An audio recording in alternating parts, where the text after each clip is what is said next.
to another review, and this time we're taking a look at It, Welcome to Derry, Season 1. This is the prequel to Andy Muschietti's two It movies from 2017 and 2019, respectively. So let's waste no time and talk about the premiere episode. So basically, the first episode sets up all the important players in the overarching story that we're going to get with Season 1. The episode starts off with this kid by the name of Maddie Clement, who was at the old Capitol movie theater watching this movie called The Music Man. After being discovered by the maitre d', he then pretty much tries to escape, hiding behind a machine. The maitre d' is then stopped by the owner of the movie theater, who pretty much tells the maitre d' to take it easy, but the maitre d' fights him on it. He then questions this girl by the name of Veronica Grogan if she's seen the little boy. She says yes, but does not give Maddie's position away, saying that he escaped the theater. We then see Maddie hitchhiking his way out of Derry, to which he is picked up by this family. At first, everything seems all right, and then strange things start to happen, to the point where the mom gives birth to this weird demonic winged baby demon that attacks everyone in the car, eventually killing Maddie. And then the episode starts proper. Before I deep dive more into episode 1, I think the opening was actually really good. It was a good hook to get you to want to see what happens next. I think the actor who plays young Maddie did a decent job.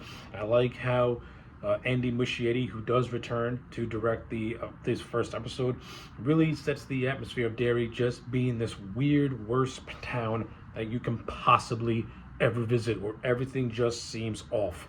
You do got a few decent people here and there, like the Stephen Ryder character, who was Veronica's dad, who was pretty much telling his maitre d' to leave the kid alone. And then you got this weird family who basically kidnaps Maddie in their car, and then the whole thing goes to shit. So yeah, I think the opening 15 minutes was really well done. And then when the episode gets proper, we pretty much have a split storyline.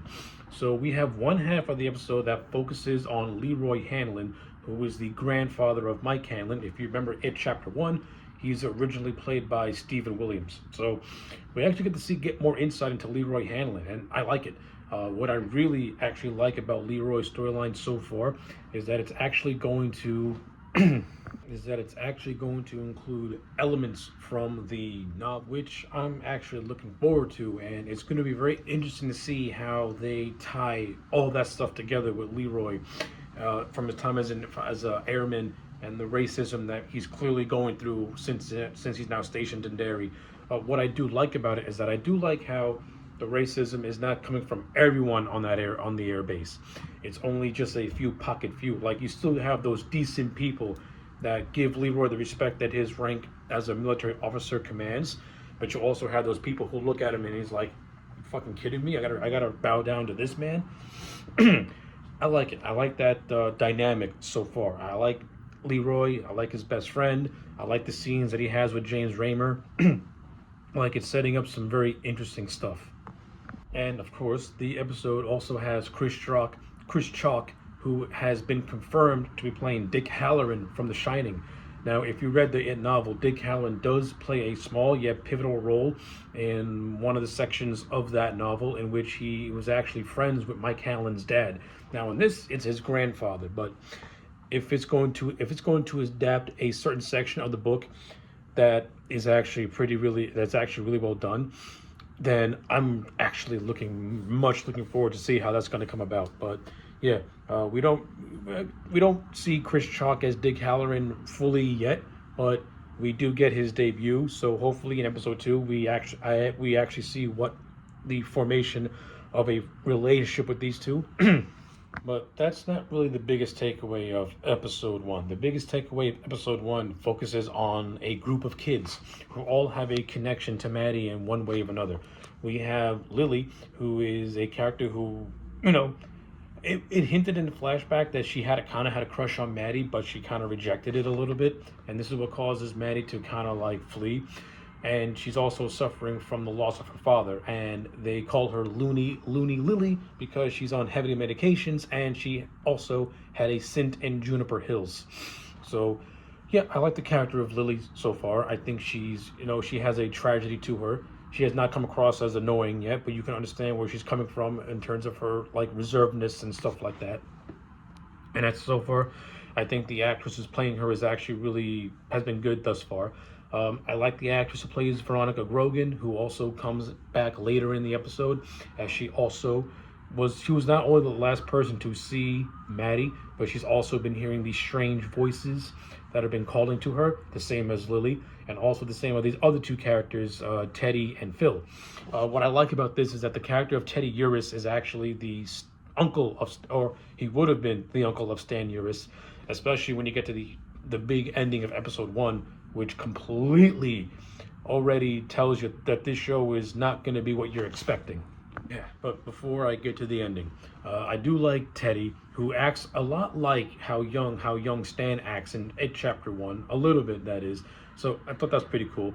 I do like his friend Phil. I like how his friend does not totally believe Teddy, and sees that Teddy is struggling with some sort of guilt, especially when it comes to Maddie. But Phil tries to brush it off. So I like that. I also how we get a glimpse into Teddy's home life with his rabbi father. Now we know why Stan's dad is kind of a dick in that first movie. Look where he gets it from. But I do like the little speech that the rabbi gives Teddy about Beckenwald and how they're real, and how Jews like them know what it's like to be prosecuted and face real life horrors. And Pennywise uses that against Teddy by appearing to him as a human-skinned lampshade. I thought that was actually pretty creepy as hell, yet also very different and clever. So I like that. That was actually really good. Not only that, I do like how Phil does not believe Teddy at first, but instantly can tell, since he and Teddy are close friends, when he's lying, when he's not lying. And I like how it doesn't take long for Phil to pretty much come to his senses that maybe there's something to Teddy's story that needs to be explored. And this is where Teddy meet up with Lily, as they all have similar stories, and this is what them to leads up to Veronica, and to them going to the movie theater because they all heard the same thing, which is a piece of music from this movie that they heard coming from the drain pipes, which was the last thing that Maddie saw before his disappearance. So they go to the movie theater, and and Veronica puts on this piece from the film, and we see Maddie looking at them through the film screen. At first, our characters are thinking that Maddie's in there and they want to try and get him out, but we quickly realize that this is not Maddie. This is it disguised as Maddie, and he sics that winged demon creature out on these kids. Now, I like how the episode how the last half of the episode plays it off as if the kids are going to survive, but no, it doesn't. The demon takes out Teddy. It takes out Phil. It also takes out Phil's little sister, and Veronica and Lily just barely make it out alive. I like this twist. Like the show sets it up as these kids are going to be our leads going all the way to the season and be a recreation of Chapter 1, but it completely flips it on a dime, and it breaks those rules, and it pretty much tells you these two kids may not make it to the end of the season. I like it. I thought that was a great twist, and it really sets the tone for the rest of the show where you don't know where it's going to go, and I like that. I like that a lot. So yeah, I also thought that the debut episode was fairly strong. Like, I liked it a lot. Like, I like the two storylines that are forming between our two, but that are forming. I liked so far. I like the stuff with Leroy Hanlon and him making his and him wanting to settle into Derry with his family, which consists of Mike Hanlon's young father Will, and him pretty much trying to gain the respect of an Air Force that clearly did not want him there. And I also like the scene about how he tries to get attacked, how he gets attacked in his room, and then he and his best friend fight off a bunch of muggers. Like, it's clear as day that one of those muggers is this character who called Masters, who already has it out for Leroy. So I'm interested to see on where that story goes. I want to know more about the army and where that's going to lead. Of course, the stuff with Dick Halloran, as that gets developed, that's got my interest as well. And of course, the stuff with Lily and Veronica. After seeing the end of this episode, I definitely want to know what's going to happen. And when we actually get Bill Skarsgård in Pennywise form, man, oh man, oh man, is that going to be something to see. But I like how the first episode did not use Skarsgård. It used the idea of Pennywise and it really played into his whole thing of him being a shapeshifter, which is what Pennywise really is. It's what it is. It is a shapeshifter. It takes on your fears. It's not always the clown. It just uses the clown as a facade. Like, it is more scarier when it's disguising itself as these different things as opposed to the one singular thing. So getting to see some different variations, especially in this, I thought was cool. Like, I like seeing it as the winged demon baby. I like seeing it disguise itself as the young kid Maddie. And of course, you got the classic, talking through the kids through drain pipes. So yeah, overall, I thought episode 1 did a decent job at setting up for what's to come. Episode 2, The Thing in the Dark. Okay, so episode 2 primarily deals with the aftermath of what happened in the last episode when the kids are attacked in the theater. Veronica's dad, Hank, is the prime suspect in these killings, as the town of Derry is completely on edge and are now forcing the police captain Clint Bowers to arrest this man. While that's going on, you also have the stuff with Leroy Hanlon and the investigation of his attack in episode 1. We get clarification as to the motives behind said attack, and when he goes to confront his superior about it, we get more insight about that. We also learn more about Dick Halloran a little bit and his connection to the military base and why he has his special privileges. They're heavily referencing his ability to shine as they're looking for a weapon. We also get to see Leroy's wife, and we get to see Little Will Hanlon, the father of Mike Hanlon. So that was pretty nice. That was nice to see. I like how Charlotte is given I wouldn't say no nonsense attitude, but a caring person's attitude, and this is very prevalent in a lot of exhibition that we learned about the Hanlon family and how they came here and how they came to Derry from Shreveport, Louisiana. Mostly because Charlotte has a no-nonsense attitude. Like, she's somebody who's not going to let something just go by and do nothing about it. A good example is where she's at a butcher shop just trying to get some groceries, and she sees a bunch of kids bullying this little boy, and she is the only person to do something about it, as the entire town just turns a blind eye to it. Now, of course, this is it having its influence all over the neighborhood, all over the town, I should say, with its inhabitants, where some people are affected by it while others are not affected by it. But more or less 90% of the town is affected by its influence, hence why they never stop, or they just don't care about violent acts. And while all that's going on, you have Lily, who is dealing with the effects of what happened to her 3 friends, while all the while trying to deal with her main friend, who is trying to get her into this social group with these girls that they call the patty cakes. Now, obviously, Lily has got much more prevalent things on her mind, and she doesn't have any time for this high school nonsense that her friend is clearly more into. And I'm not gonna lie, I think this subplot is kind of dull. It's boring. It's very superficial. It's very kids of their time.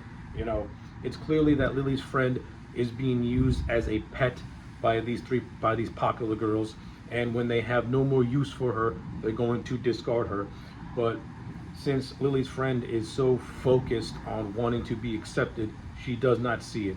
And her trying to get Lily to join the group, well, you can tell that Lily just has zero interest in that crap, for she's dealing with other stuff. Also, on top of that, her friendship with Ronnie is now on the skids, because Lily was spoken to by the cops, and Lily, let's just say she's dancing around the fact of what happened in the theater, and she's trying her best not to implicate Ronnie's dad, who is the only suspect in the attack. Now, obviously, when you get to the end of the episode, where she's being interviewed once more time by Clint Bowers, in a roundabout way, he gets Lily to confess that, and this is where the friendship between Ronnie and Lily just completely dissipates, as Ronnie's dad is now being hauled away to jail, and this is going to cause a lot of friction between Ronnie and Lily, which I am very much looking forward to seeing. In addition to that, you also have Will Hanlon, who is really, who's trying to adapt himself into the Derry school system, he's already facing some bullying. He's already facing some nonsense from the teachers as well. But we also learn a little bit about Will Hanlon. He's a smart guy. He's a smart kid. He's heavily into his studies and into books. That's stuff he finds interesting. So, and he also shares a scene with Veronica after they both get put into detention. Veronica goes to detention because of her outburst in the school cafeteria, while Will is blamed for using a stink bomb in school. So I think all that stuff was, relatively decent. But to me, really, the more interesting stuff that's got me hooked is really the stuff, believe it or not, it's the stuff with the military and the stuff with Halloran and Leroy, because now we're learning more. Now we're getting more insight as to what the military is doing in Derry. As I said, they're looking for this weapon. So it's clear the episode is pretty much hinting that they want to find it and they want to harness it as a weapon to use during the Cold War. So it's interesting to see how this is going to play out. We're getting more insight into Dick Halloran, which is what I'm liking. They're clearly using his abilities to shine in order to find this. While all the while, the General Shaw had in the attack that happened on Leroy Hanlon, General Shaw had actually set that whole thing up as a way to test Leroy, and to him, Leroy passed said test.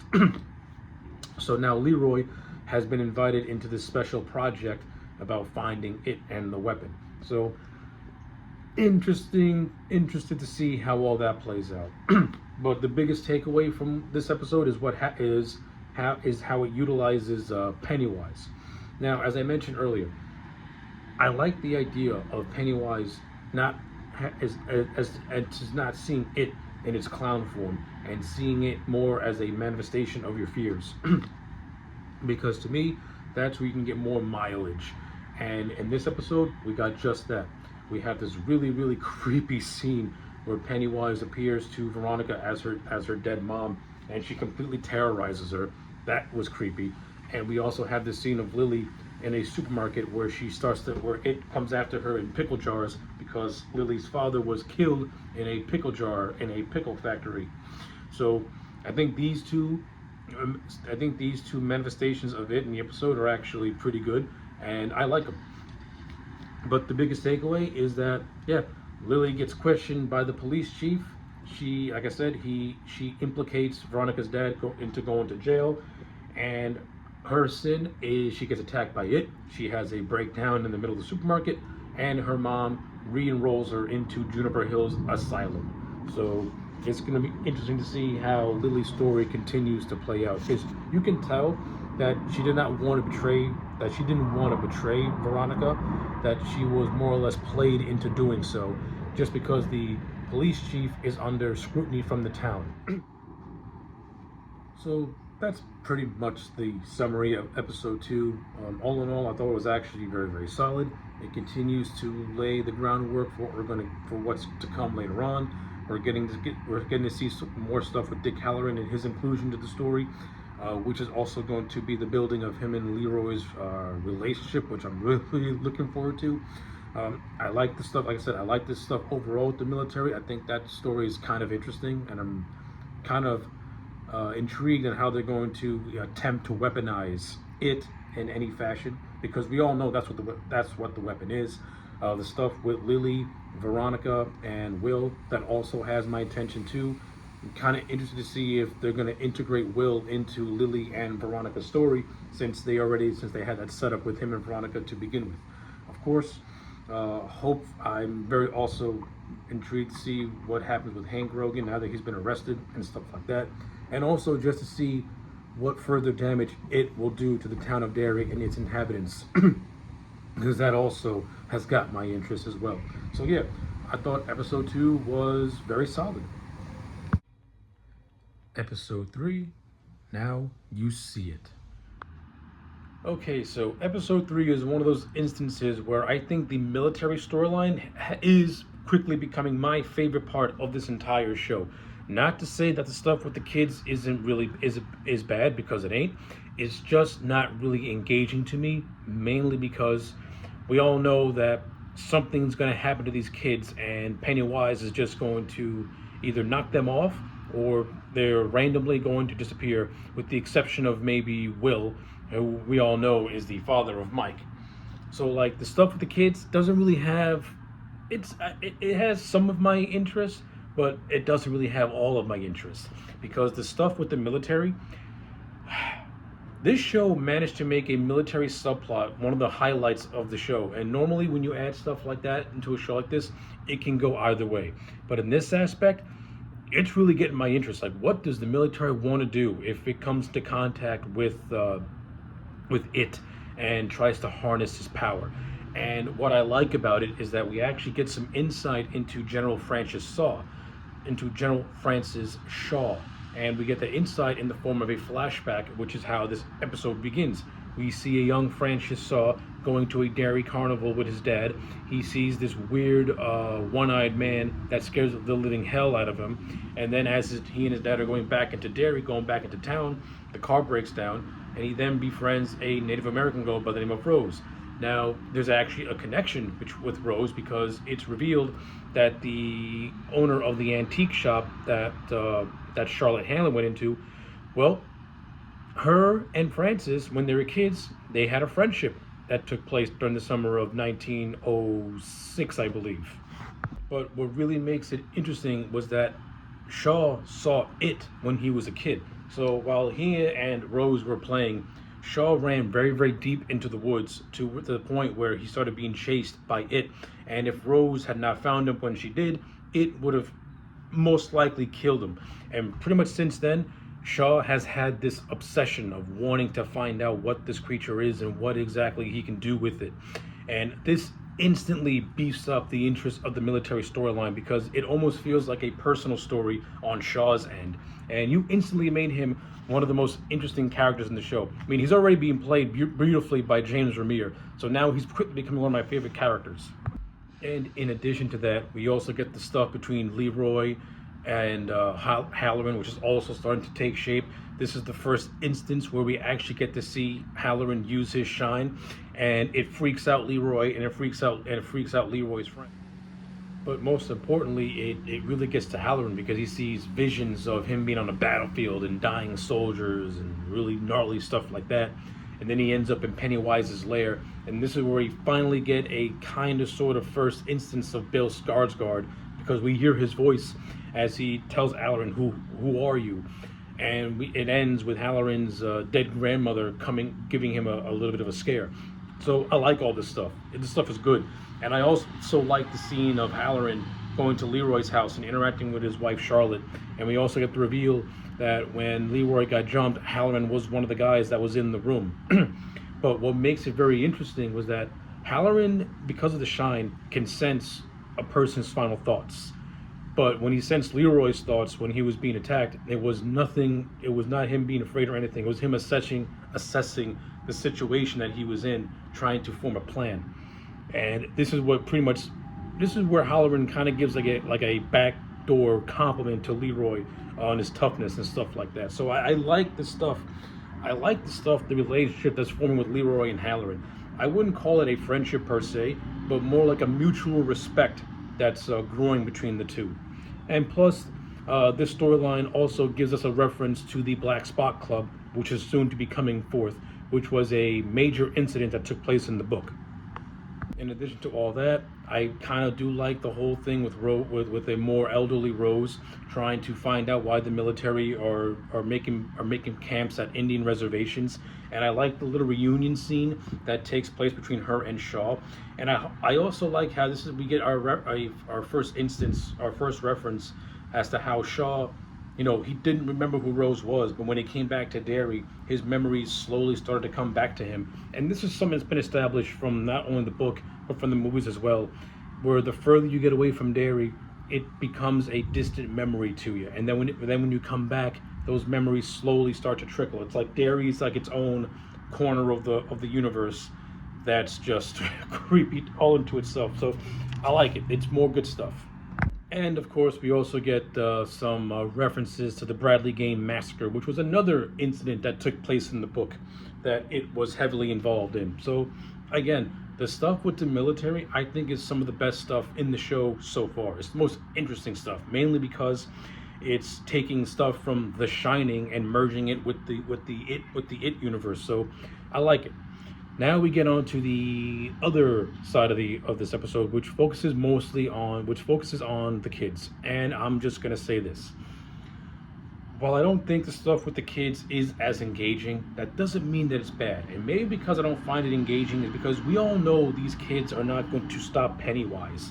That's going to be the losers club in the 80s. But for what we got with them, it was fine. Lily has been released from Juniper Hills, and she's agreed to help Veronica get her dad out of prison by trying to find proof that her dad was that Veronica's dad, Hank, was never at the movie theater the night where those kids got killed.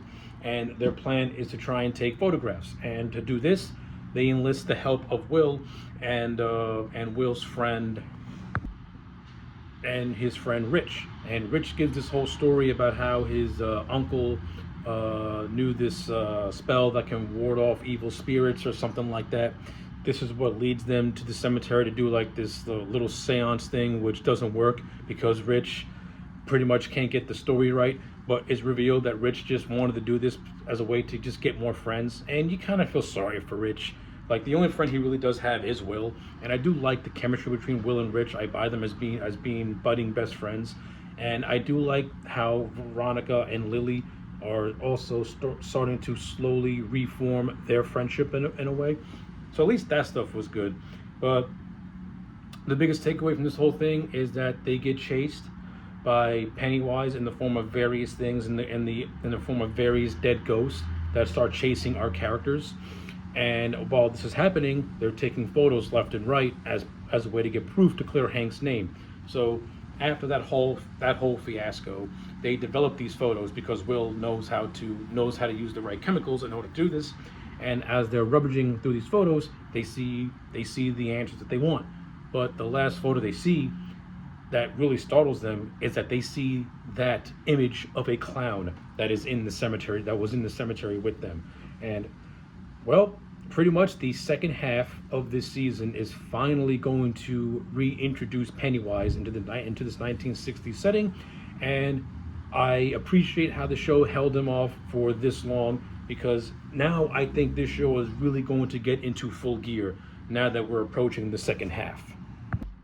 So yeah, I overall thought that episode 3 was very, very solid, and it really set the stage for the second half of the series, which is definitely going to be very Pennywise heavy. Episode 4, the great swirling apparatus of our planet's function. Rolls right off the tongue. Okay, so a lot goes down in episode 4, so let's quickly just breeze right on through. So it kicks off with the kids taking their photos from the cemetery fiasco to Chief Bowers, and obviously he does not believe them, for the photos that they've taken have mysteriously been erased. So they have zero evidence of ever running into Pennywise or running into any of the ghouls that they face. Now, of course, this plays into the mental manipulation that Pennywise has over the town as a whole. So the adults not seeing what the kids do, that falls right in line with everything. In addition to that, you also got stuff with Charlotte Hanlon, who was on her mission to try and exonerate Veronica's dad, Hank, of the crimes that he's being accused of. And not only that, we get a wrinkle into this, for Hank confessed to Charlotte that he was not home the night the kids were killed, but he was out with a woman, a married woman that just happened to be a white woman. So now, of course, since Hank is black and this takes place in the 1960s, that's a death sentence. He even says that there's far worse things in Shawshank that could happen to him because of that, especially if the husband ever finds out. So this actually makes Hank's side of the story a little bit intriguing. I'm kind of curious to see how this goes. And not only that, we're actually seeing Charlotte be a little bit more active, as the show already hinted that she already had history of doing stuff like this. So this is also going to cause friction with her and Leroy, since Leroy wants Charlotte to kind of keep a lid on it. Because the man's under enough stress as it is. He's got the whole thing with the army and them trying to find its lair so that way they can harness it. You got the stuff with Dick Halloran. You got the stuff with what happened with Will in this episode, where he gets attacked after he and Leroy have a nice little bonding moment, and then it gets ruined because of Pennywise. So yeah, Leroy's not exactly having a good time right now. Some other notable highlights that I liked.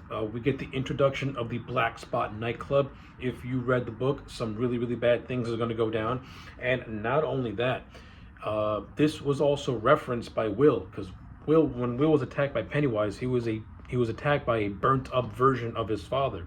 So I put this together as maybe Will seeing a vision of Leroy being burnt up after the Black Spot gets attacked, because we all know that's going to get attacked. It's just a matter of time when it's going to happen. But I like seeing the introduction of it. It was cool. This also plays into why Halloran is in this is in the show as well, because if you read the novel, Halloran's big contribution was that he helped Will's dad in the novel save people after the Black Spot was attacked by the KKK. But obviously the show is going in a much more different direction, but it is getting those elements together that are recognizable from fans of the novel. So I appreciate that, and I like it. Not only that, we get more stuff with Halloran as he goes into the mind of Rose's nephew Daniel, and we get a nice little lore dump on it and where it came from, how it dealt with the Native Americans during the very early stages of life and stuff like that. And of course, this all leads to Neibolt Street, the old well house where it makes its home. So yeah, some good stuff is being set up for the last half of the season. Other notable moments. Lily and her friend Marge try to make peace, but of course Marge is still under the thumb of the Patty Cakes, the group of girls that are just using her as like a little pet. But Marge kind of has a change of heart, and just as she's going to try and tell Lily the truth about how the Patty Cakes want to pull a cruel prank on her, Marge gets attacked by Pennywise when it fucks with her eyes, and she ends up sawing her eyes off because since Pennywise was like attacking her from within her. It's a crazy scene. It was actually pretty cool. But this leads to the entire school being in shock, because as Lily is trying to save Marge, she gets caught with a weapon in her hand. So clearly they're going to go in the direction that Lily tried to kill her best friend. Hopefully they go down the route of Marge, sticking up for Lily and saying, no, that's not, no, but who knows. But anyway, that stuff was fine too. It adds more to what's going to happen with the kids when they eventually go into contact with Pennywise very, very soon. So yeah, all in all, I think episode 4 was really, really good. I like a lot of the story beats that it's set up. We also get some new wrinkles to a lot of the ongoing storylines already that are going to get even more interesting. And just to go on a little side note, I like the tragic foreshadowing of Will's vision of seeing his charred up father, because as we learned through Mike in the movies, Will was killed in a house fire. So you can paste this as maybe Will seeing a future version of himself being killed in a fire and not knowing it, because that could also play up to everything as well, which is just cruel. So yeah, I like this stuff. I like what's going on, and I cannot wait to see what happens in the second half of the first season. Episode 5, 29 Neibolt Street. Okay, let's overview this episode as fast as possible, because a lot goes down in episode 5. I'm going to say this: episode 5, this was a hell of a start to the second half of the season, because man, oh man, does some interesting stuff happen in this episode. So to just make a long story short, Halloran, after now invading Daniel's mind, now knows the secrets to where to find the pillars, so that way the military can find them and, in their mind, gain control over the entity, so that way they can do whatever they can to weaponize it. So that jumpstarts their plot, which is really the A plot of this entire episode. And then you have the B plot that involves the kids, as they're trying to find any way possible to clear Veronica's dad's name and the killings of the kids. However, they have a little bit of a twist, because they are visited very mysteriously by Maddie, who is still alive. Now they go back and forth as to whether or not they want to reveal about that Maddie's been found, but Maddie is going against that for fear that that if he re-shows his face, then he'll be given back to his dad, and it's implying that his dad is an abuser. So the kids now have to wrestle with the fact as to what to do. Do they go against Maddie's wishes and reveal that he's still alive, so that way Hank has a fighting chance to be cleared of the crimes he's committed, or do they just let it go, or do they just keep wrestling with the fact? And this leads to a scene that Lily has with Mrs. Kirsch that more or less paints out what her options are. And it's actually a very decent scene. We get a little insight into Mrs. Kirsch's home life as she lives with I believe it's her husband. We'll touch around this later because we had a big revelation about about Ingrid Kirsch and her now growing involvement in the story. So you got that stuff that's going on. You also have Marge, who, after surviving her attack from it, is now back in the friend group with Lily, and she has now joined our cast of characters, our cast of kids, as they now are going to pretty much form their own club and venture into the sewers to try and get some answers. And this is what leads to some very just good stuff once we get to the second half of this episode. You got some stuff with Charlotte Hanlon, but she doesn't really do much in this episode. However, the ending sets up that episode 6 is going to feature her very, very heavily, especially when I get to the big reveal later on. So yeah, but she's in there still trying to do whatever she can to clear Hank's name. We have a nice cameo appearance by the Shawshank prison bus that Hank gets loaded onto, and just narrowly survives being shot at by an angry citizen. But then it gets revealed later on in the episode that the bus that Hank was on suffered a big crash, and Hank had escaped from said crash. And this is where Ingrid Kirsch comes into play more prominently, because it's revealed that Hank and Kirsch were the two who are having an affair with one another. And yeah, that's going to lead to some serious intrigue, because Ingrid, at the end of the episode, goes to the military base, and we all know who she's going to see. She's going to see Charlotte, who, along with Will, at the request of Leroy, are taking refuge at said base, so that way Leroy can keep his family safe, knowing what's going to happen, knowing that he's going to be going into some serious shit. And that shit is that, well, a whole bunch of military men venture into the sewers by going through the house on Neibolt Street and using the old well. And this is where the episode gets really good, because we finally get Bill Skarsgård's first appearance as Pennywise in this season. But before I touch on that, let's touch on stuff with the military, because some interesting stuff happens along this. So Halloran, he gets subdued by the clown, by it, so to speak. It finds a way to venture into Halloran's mind, and we get a flashback to Halloween and his grandparents.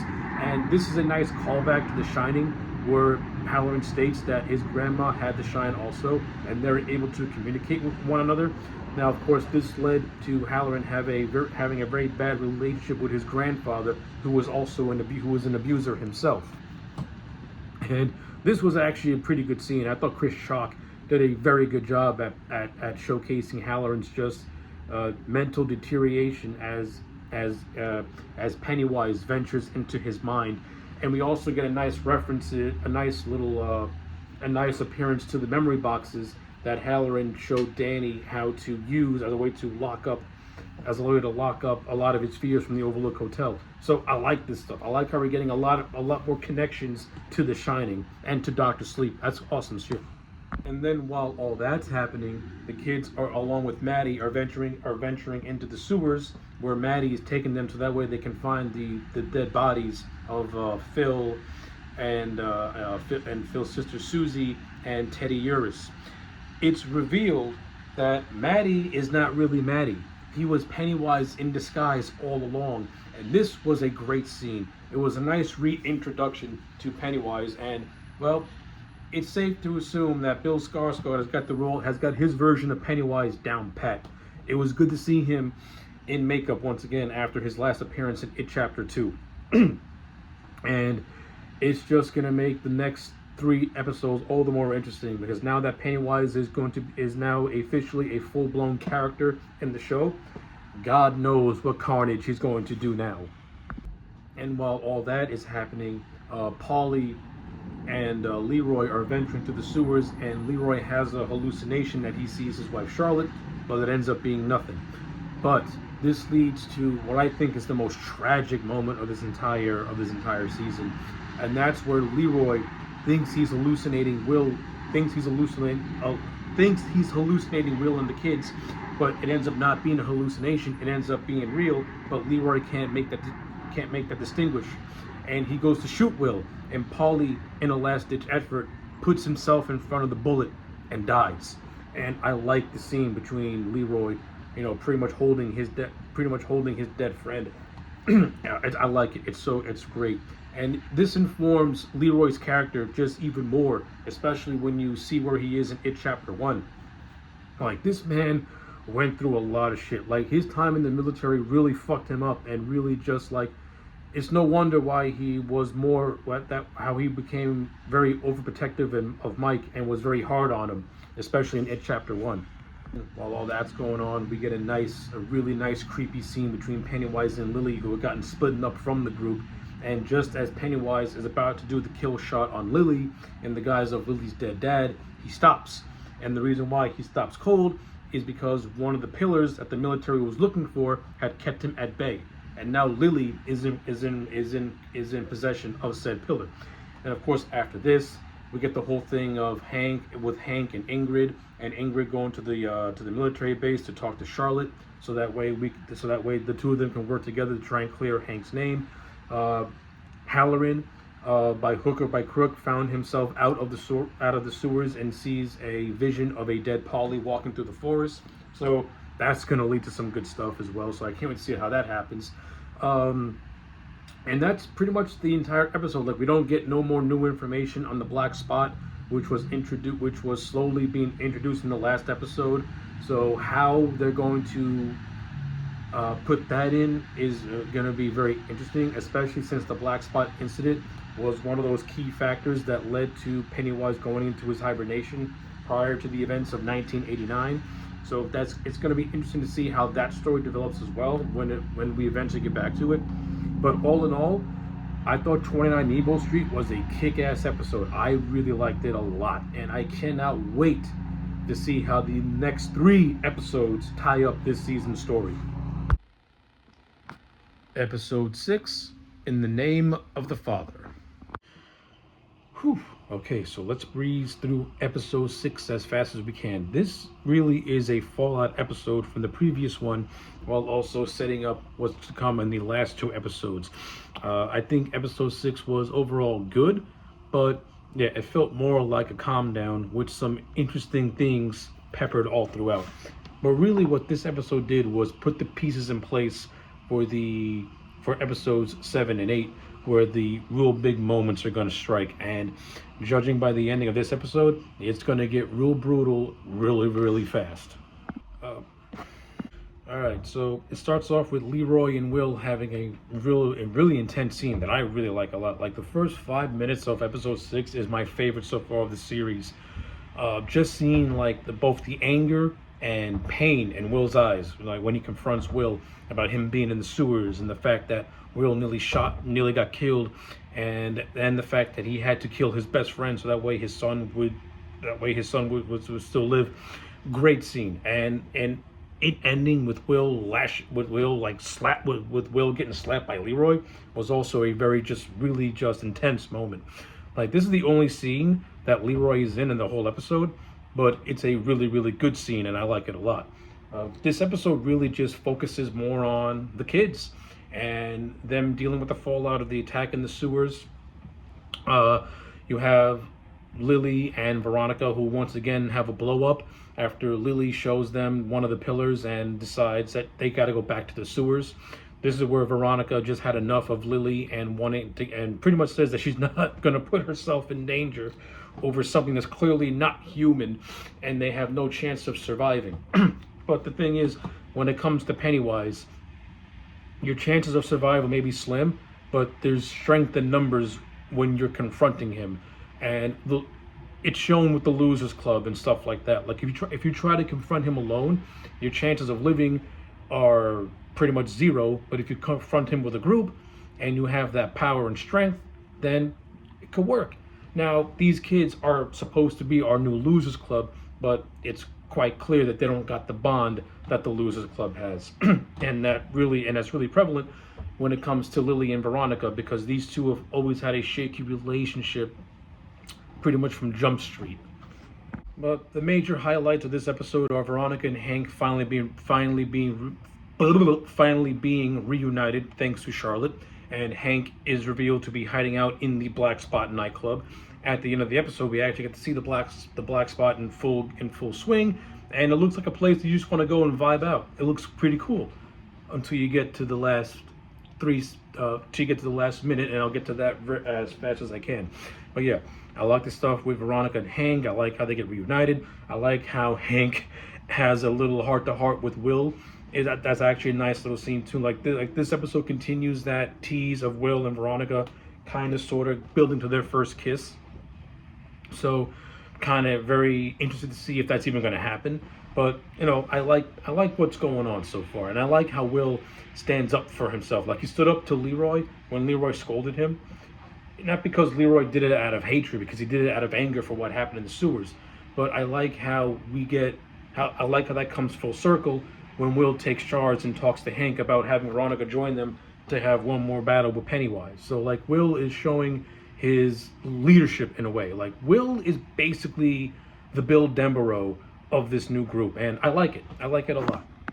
You also get some really creepy stuff with Lily. She has yet another vision of her dead father, which was creepy. But the biggest takeaway is when she goes to Ingrid's house, and it's revealed as she looks through a photo album.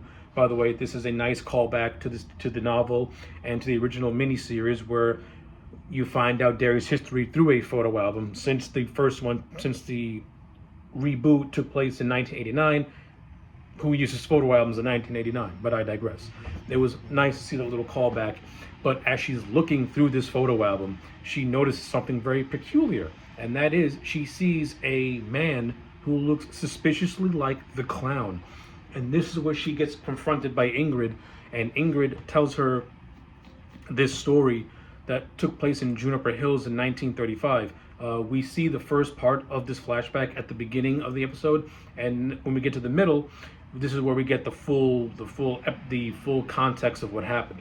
So Ingrid is, doing her job at Juniper Hill, and she's taking care of this young girl named Mabel, who is hearing these strange voices coming from the pipes of a clown wanting her to come and see him. So Ingrid and this little girl, Mabel, they go down to the bowels of the sanitarium, where they come face to face with Pennywise. And it's through this flashback where Ingrid reveals that she had a father who disappeared from Derry, and he called Pennywise the dancing clown. So in her mind, the Pennywise that's terrorizing Derry is her father. And the scene wants to play it off as Ingrid and Mabel getting cut off by accident, but I don't think that's the case. I think Ingrid intentionally let Mabel die at the hands of Pennywise, her supposed lost father. But the scene itself was actually very good and very creepy. Like the actress who plays Ingrid, she's got that creep factor down pat. And another reason why I like this section of the episode is because this is a nice little tie-in to what happens with Beverly and an older Mrs. Kirsch, an older Ingrid in It Chapter 2. So I like how this gives more context to the events that took place in that part of the movie as well. So I like this whole scene. It was great. And another reason why I like this is because it breaks down the relationship that Lily had with Ingrid. Because Lily and Ingrid, more or less, Lily looked at her more as a mother than her own biological mother. And now that she learns this really, really just horrible truth, that not only is Ingrid have a connection to Pennywise, but it's also revealed that Ingrid was the clown that was stalking her and her friends the whole time. Like, it wasn't Pennywise. It was Pennywise's daughter who was in the cemetery that night, because she felt that the kids can lead her to her dad. And it was her who was stalking the boys at night as well, looking by standing outside looking through the windows. Like it was all Ingrid. Like Pennywise is using Ingrid as his human avatar, not that dissimilar to how he uses Henry Bowers in the main timeline. Yeah. We also get some good stuff with Dick Halloran as Leroy attempts to try and have Halloran use his powers to find more about the entity, but Halloran wants nothing to do with that. It's also Halloran who begrudgingly let Charlotte hide Hank in the Black Spot nightclub, and of course Halloran said himself that he wants absolutely nothing to do with this. The man's got enough problems, don't put more on him, especially when you get to the end of the episode where a lynch mob led by a disgraced police chief, Bowers, well, they're going to raid the Black Spot because through a tip, they find out that Hank is hiding out in the nightclub. And if you read the book and you know what happens, then you know exactly what happens to the Black Spot. And the show, pretty much since the Black Spot's introduction, has been building up to this moment. Yeah, so I cannot wait to, well, I cannot wait to see how they translate it. I mean, it is going to be brutal, so so that's going to be just really heartbreaking to see. But it's actually the Black Spot fire in the book that is what led Pennywise into his 27-year hibernation until meeting the Losers Club. So I'm very curious to see how Andy Muschietti and his team are going to translate the Black Spot tragedy into this show. And I also like the budding romance between Rich and Marge. I think that's actually really. I think it's a nice parallel to Ben and Beverly from the main timeline. And I like how Marge stood up to the patty cakes and is no longer a part of that group of narcissists. So that's also so. Marge is now in my cool book again, and I like it. And I do. And Rich, I've always liked his introduction, and I kind of do want to see him and Marge, have a little something before either one of them meet a gruesome fate, if it comes to that, which I have a feeling that it will, since they are in the Black Cult, since they are in the Black Spot as the lynch mob is pulling up. So overall, episode 6 is a good Fallout episode, and to me, puts the right pieces in place for the final 2 episodes, which is going to be something fierce. Episode 7, The Black Spot. This is going to get real ugly real fast. Okay, so I'm going to do my best to speed run through episode 7 because a lot goes down that sets up for an explosive finale. So, things that I liked about this episode. Number 1, I enjoyed the opening prologue that takes place in 1908, where we get to see the real Robert Gray acting like his alter ego Pennywise the Dancing Clown. One of the reasons why I like the opening prologue is because it gives Bill Skarsgård a chance to show off some physical acting. Like, the first 5 minutes of this episode, Bill Skarsgård is just doing like physical comedian type of works. Not really dissimilar to John Ritter. He's virtually pantomiming, and it shows that Skarsgård really is one of the best actors working today. Like, he can do so much with so little, and it's fantastic. Like, it's a good opening 5 minutes that really gives it as a nice showcase. And you really get to see how Robert Gray uses the Pennywise persona to bring joy to the children.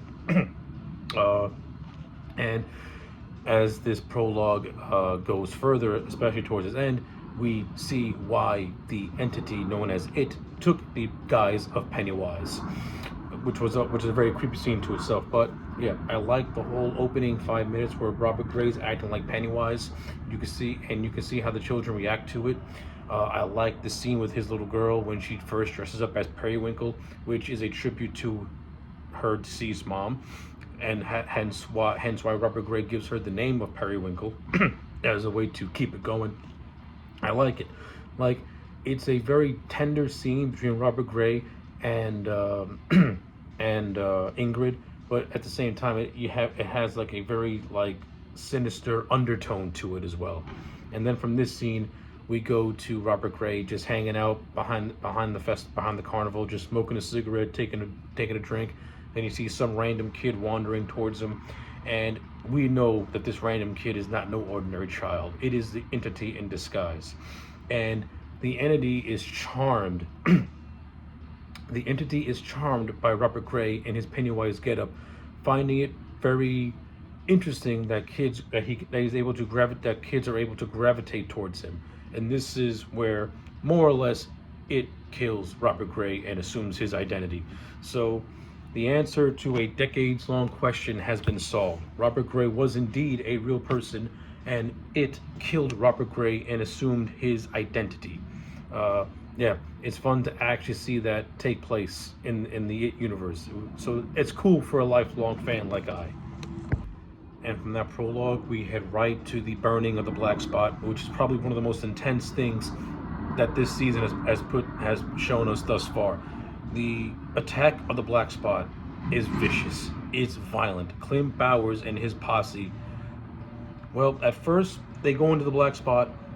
They have a Mexican standoff with the troops.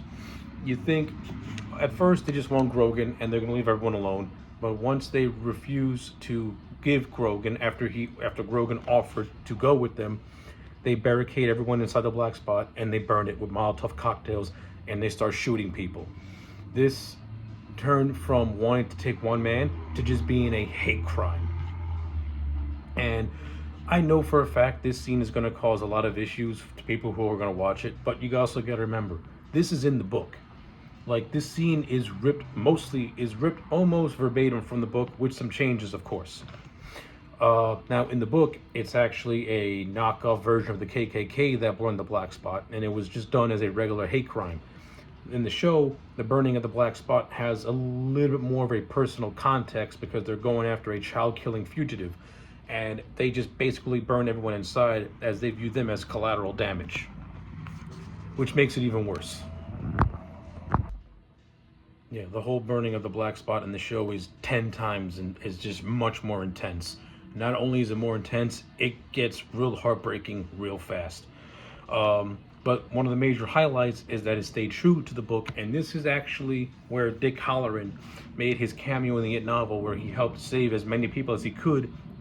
In the novel, when the black spot got burned, he does the same thing here, only this time he's trying to save Grogan, his daughter, Will, and Rich and Marge. Yeah, my boy Rich. It was gonna happen, but I didn't expect it to happen this way. Rich sacrifices himself to save Marge, and he suffocates as the black spot burns down.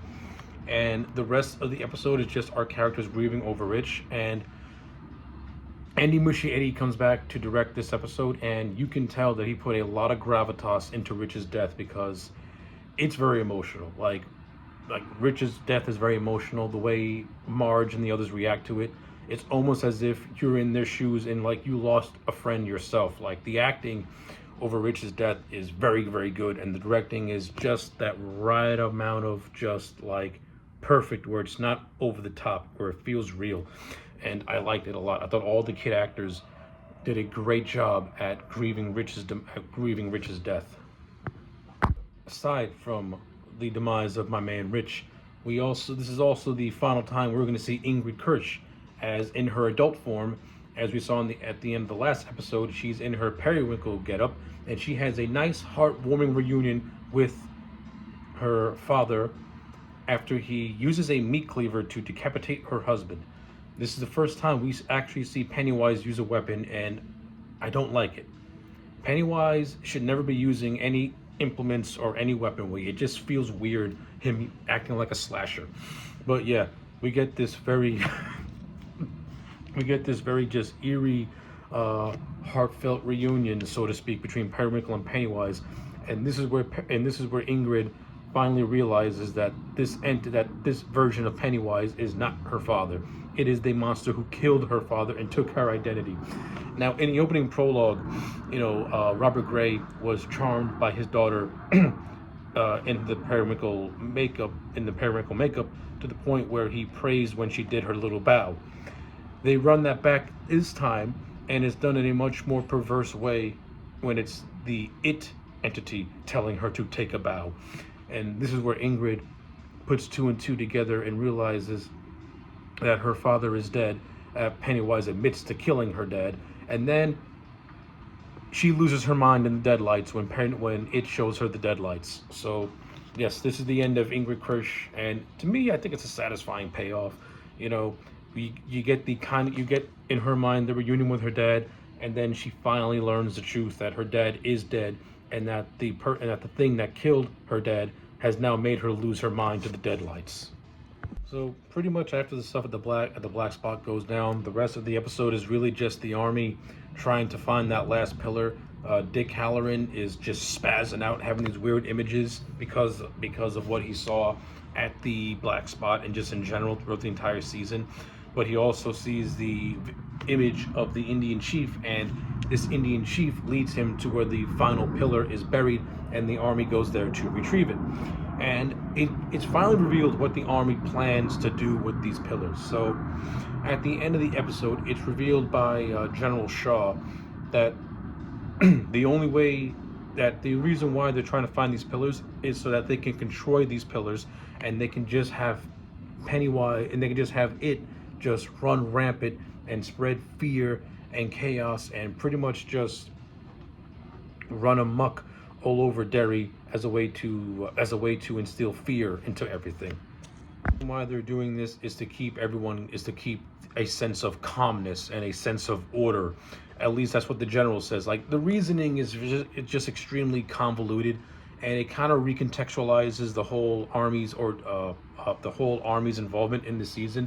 And given the explanation, it comes across as forced now, because these random pillars that were never really mentioned in the movies are randomly here, and yeah, they're just MacGuffins, and just to give extra side stuff, and just to give Leroy something to do. Like, I like how it adds more to Leroy's character because he feels betrayed, and that further just because he feels betrayed, and that further just heightens up his character. But at the same time, the army subplot was intriguing at first, and now that you know the actual truth, it's kind of like, really? So it's actually the United States Army that caused it to run amok all over Derry after it was being contained by these pillars. So the U.S. Army sucks ass. And then you have the whole thing with Charlotte trying to get Hank and Veronica over the border into Canada, so that way they could be free, because through a news radio, Hank is presumed dead after the incident at the Black Spot. And we get just a montage of the police force, and they're celebrating. I think Clint Bowers I think he's retiring because his name's being scraped off the door. Will and his friends, they're still grieving over Rich, but Charlotte forbids him for seeing his friends, knowing that there's far worse things going on in Derry now. So, and this is gonna come back later in the end. But yeah, basically the last moments is just, Ronnie and Marge going to Lily and giving her the bad news about Rich. The three of them have their grieving session, and then the episode ends with Will getting a phone call who we think is from Ronnie, but it's really from Pennywise, who, now that the pillars have been destroyed, is not going to go back into hibernation quite yet. For the episode ends with him kidnapping Will. So yeah, it sets up the 8th episode, and I'm very, very much intrigued as to how Andy Muschietti is going to end this season. Like, what's going to happen, I don't know, but I can't wait. So yeah, the Black Spot as an episode was very, very well done. It really felt like the season finale, and what comes afterwards is just really going to be an epilogue that sets up the status quo for the 1989 timeline. Episode 8 and season finale, Winter Fire. Whew. Okay, so let's go over this finale as quickly as possible. So the episode begins with a fog that's covering Derry as a whole, and it's making everyone just scared and go crazy.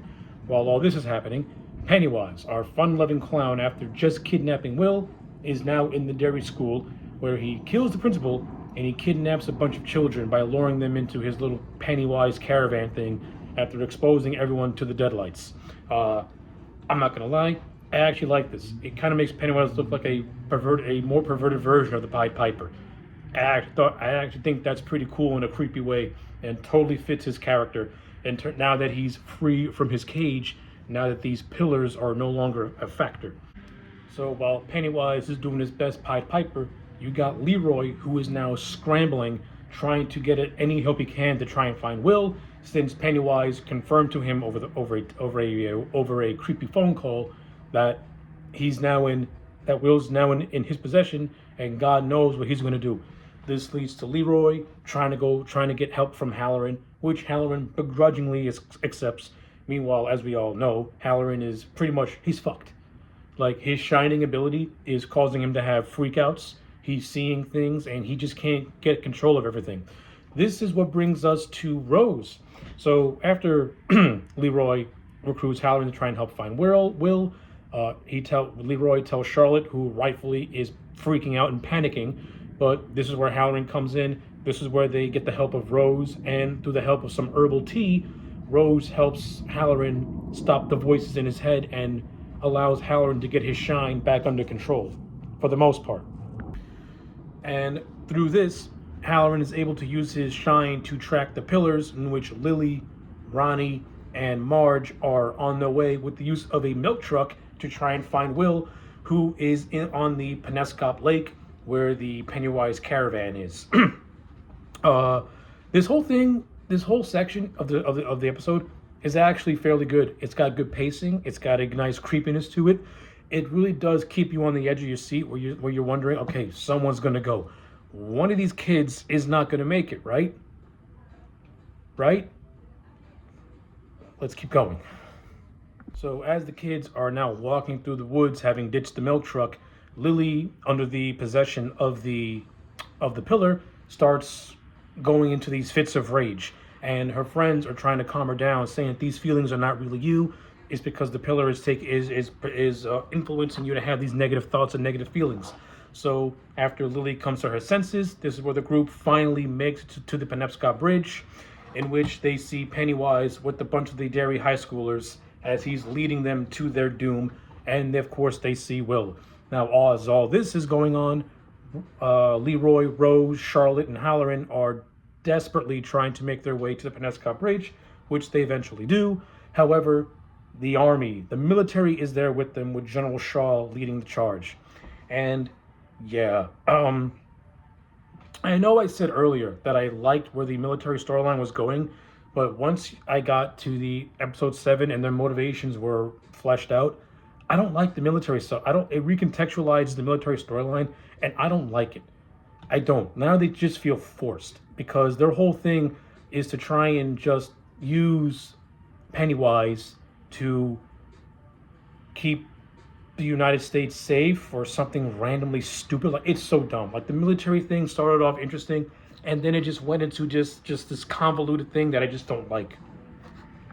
And speaking of things that I don't like, as Leroy and Rose's nephew Taniel are making their way towards the kids with the pillar, because they have to put it into this redwood tree in order to lock the cage again, Taniel gets shot in the neck and dies on the dies. I don't really have much of an issue with Taniel dying. However, he's not the character who I wanted to meet his end. Lily or Veronica, one of these two characters should have met their demise at the hands of Pennywise. Instead, none of these kids die. Will Hanlon cannot die, because if he dies, then Mike doesn't exist. And, well, this show reveals that Marge is actually the mother of Richie, because Pennywise taunts Marge by calling her Marge Tozier, and shows her the missing child poster that Richie's face from It Chapter 1, and pretty much confirms that to Marge that her son Lee causes his death, and then you get this whole thing where he says that his death was actually his rebirth and something like that. So this is actually a callback to the end of Chapter 1, where while Beverly was in the deadlights, she got a glimpse of the future. I don't know how I feel about this. I don't know how I feel about Pennywise being able to see the future and beyond, and to see his death and stuff like that. That just doesn't feel right to me. It just feels weird. I don't have hatred for it, but I don't like it either. It's something that I would have not kept in the show, to be honest with you.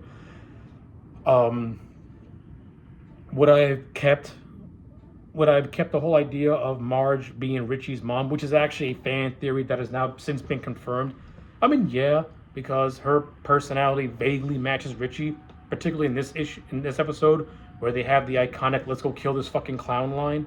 So okay, I get it, but it's the whole Pennywise being able to see his death thing that doesn't sit well with me, because I don't know, it kind of makes the whole idea of a prequel pointless now. I don't get it. And at the end of the episode, the kids try to justify it by saying, what if he can go back in time and get their parents or something like that, which, okay, that just makes it even more convoluted. This section, this idea that was brought up, I am not a fan of it. I would have kept it vague, like how when Beverly saw the future, she saw a vague future. That's how I would have Pennywise see his future, vaguely. Like, you could still do the whole thing of Marge being Richie's mom, but I wouldn't take it to the degree where he can see his own death. That to me is just stupid. It's just silly. But that's not to say everything in this episode was bad. I do like how General Shaw and Pennywise finally have their confrontation, and I do like how Pennywise finally gets his hands on Shaw and kills him. That was a nice come around after learning who Shaw is in his flashback from when he first met Rose. So that was a nice little payoff.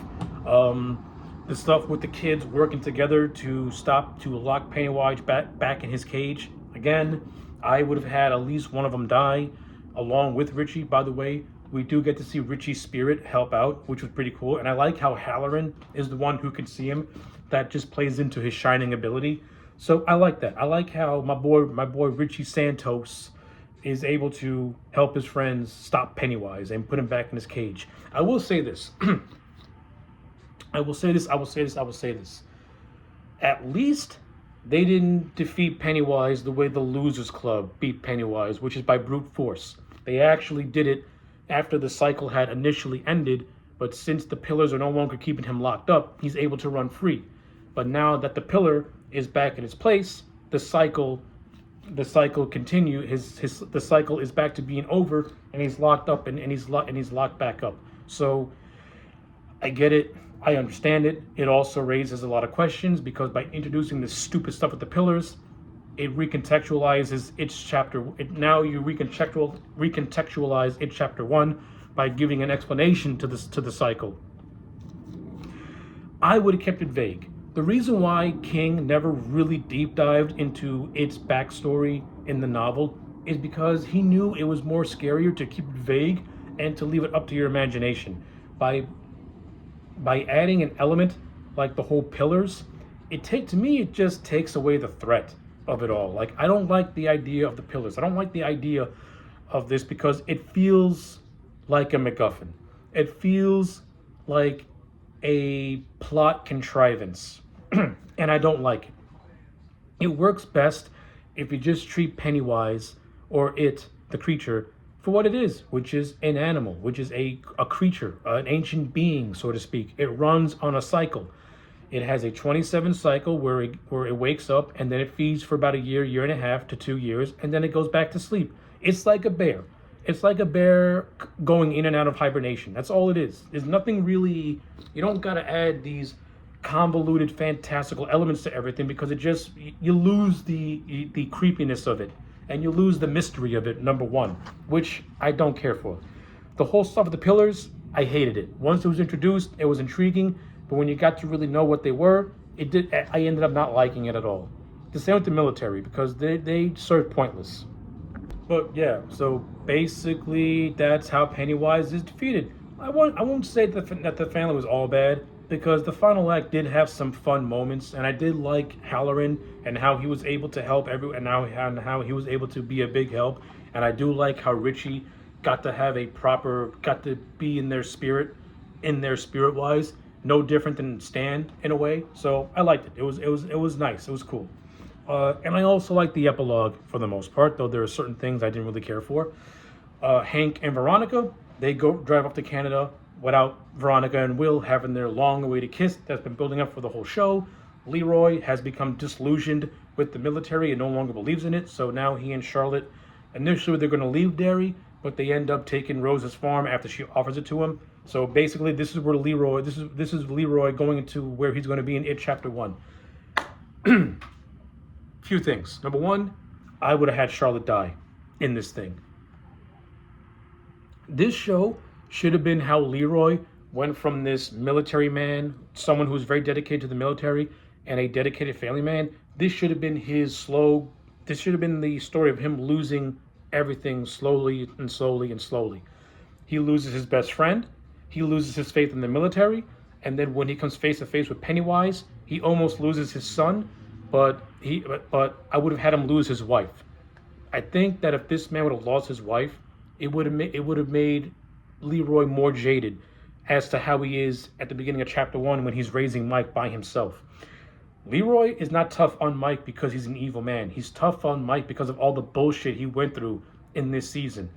He had to deal with racism. He had to deal with the military, something he believed in, not being what they were. He has to deal with the fact that he had to kill his best friend because his son was in a place where he shouldn't be. And not only that, he lost his wife while trying to save his son. Like, I would have made this be the downfall of Leroy as a man. But instead, Leroy to me looks like he kind of got out scot-free and looks like a optimistic person. That's not how he is in chapter one, but whatever. It is what it is, and nothing really you can do. But yeah, and I'm not gonna lie, I do like the stuff with Halloran. I like how they make reference to him wanting to be a cook at a hotel. We all know what happens with Halloran in the hotel. Either the Kubrick movie or the novel. Yeah, Halloran's troubles have only just begun. This is a cakewalk compared to what the Overlook is going to do. But I do like that reference. I do like how he had a nice moment with Richie's parents, where they tell him who he is, and he tells him that he's still working on himself. This is the beginning of Halloran starting to really understand what his shining ability is and how he is really able to control it, especially when he meets Danny in The Shining. So I like that. That's good stuff. And then inevitably the episode ends with Ingrid in Juniper Hills. We get a flash forward to the year 1988, where we now see Ingrid in her older self, how she was in chapter 2. We see her walk by a room where Alfreda Marsh, the mother of Beverly Marsh, has hung herself. And we get a cameo from Sophia Illis as Beverly, as she and Mrs. Kirsch share a very just strange look with one another. And Kirsch says her iconic, no one ever stays dead in Derry. Or a modified version of that line. But yeah, that's basically the end of season 1 of Welcome to Derry. All in all, I think it was actually very, very solid. Even though I was not overly enthusiastic about the finale, I didn't hate it. It did have things that I liked in it, so it wasn't a piece of garbage. It actually ended things on a satisfying note, though I would have did things a little bit more differently. Number one, like I said, either Ronnie or Lily should not have made it out alive. That's just me. One of these characters should have died. The whole idea of Marge being Richie's mom, I'm cool with that. That's fine. Leroy should have really went through more hell by losing his wife, further shattering himself, and getting more close to that jaded man that he is in chapter 1. But we don't really get that. Like I said, he feels more optimistic than pessimistic. But that is what it is. To me, Chris Chalk as Halloran, he is the highlight of this entire season. Chris Chalk, he is going to be up there with Scatman Carruthers, with Melvin Van Peebles, and with Carl Lumbly as one of the best actors to portray Dick Halloran. He brought it. Every single scene that he was in, he had me glued to the screen. If they were to do a Halloran spinoff, which leads to him going to the Overlook Hotel, I'd be interested in it. I would like to see more of Halloran's story. You can get, especially if Chris Chalk is doing it, count me in. In terms of the show's overall production values, very well done. You do have some moments of spotty CG, particularly when it is the demon baby and as the skin lamp. Like, not every ounce of CG is good. I even think the fog in episode 8 didn't look all that great. But you do got moments where the CG is pretty decent, so it wasn't all the way bad. Bill Skarsgård, we got to see him be more versatile as Pennywise, which was a lot of fun. And we also got to see him portray Bob Gray, which was also really good. Like, Bill Skarsgård's a very underappreciated actor. This show, he was able to bring more of those chops and bring more depth to his performance as both Pennywise and his human counterpart. Great stuff. And all the child actors also did a really, really good job. Oh, and I love the opening titles for the show. It's fantastic because that entire opening title with that song, doom doom doom doom doom doom doom doom. If you pay attention, they look like demented postcards or greeting cards you would buy somebody, but it makes reference to the book. Like you get reference to the Kitchener Iron Works, which was an event from the book. You get references to the Bradley Gay murder that was in the book. Like I like the opening credits. It was pretty cool. I like the whole postcard aesthetic with that whole Welcome to Derry thing. It really makes Derry the world's most ridiculous place to want to even visit because so much crazy nonsense goes on there. So kudos to Andy Muschietti and his team for doing something like that. That's cool. Yeah, I don't really have that much left to add on. All in all, I'm gonna give the first season of Welcome to Derry a solid. I'm gonna give it an 8 out of 10. I liked it. There are certain things that I thought were done really, really well. Performances all around were good. There were certain storylines that were intriguing, but then as the show went on and they explain the motivations, it recontextualizes everything in a very just confused type of way. And the military, it started off interesting, like I said, but then got pointless where you find out that their motivations are just to treat Pennywise like a weapon of mass destruction, which is stupid. I didn't like that at all. And their forced references to It Chapter 1 with Richie and Marge, that was okay. But the stuff with Beverly, like I didn't really need to see Beverly make a cameo and her and Miss Curse share that scene. Like I understand what Andy Muschietti was going for, but I would not have done it. That's just me personally. So yeah, those are my thoughts on the first season of It, Welcome to Derry. Let me know yours in the comment sections down below. Like the video and subscribe, and I'll check you back next time for more.